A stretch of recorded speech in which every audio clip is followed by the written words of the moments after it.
ঠাকুরবো সকালু বিছানে উঠি কি গালে হাত দিকে বুঝছো কেন গো? কি হয়েছে তোমার? বৌদি কালকে রাত্রে না গোটে স্বপ্ন দেখছি বৌদি। কি এমন স্বপ্ন দেখছো ঠাকুরবো? বৌদি কালকে না গোটে মাঝির সঙ্গে তো ভালোবাসা করি কি তো ব্যাহি কি আসছি, সারা রাত গল্প করিটি বৌদি। তারপরে কি হিলা ঠাকুরবো?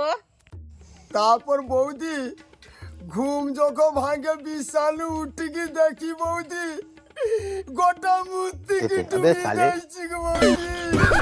ঠাকুরবো গোটা গাথা মসি ডুবি দিছ মুতি কি? হ গো বৌদি গোটা গাথা মতো মূর্তি কি ডুবে দিছি গো বৌদি, কি কইবা। ঠাকুরপো এর গোটে ঔষধ আছে, কোনোদিন এরকম হবে নি। ওরা ঔষধ কিন্তু কাজ করবে ভালো। বৌদি এর কি ঔষধ আছে বৌদি? এর ঔষধ আছে, কাজ হবে। বৌদি এ ছানিয়া কি হবে বৌদি? মাঝে লেবু চিপি চিপি দিচ্ছ।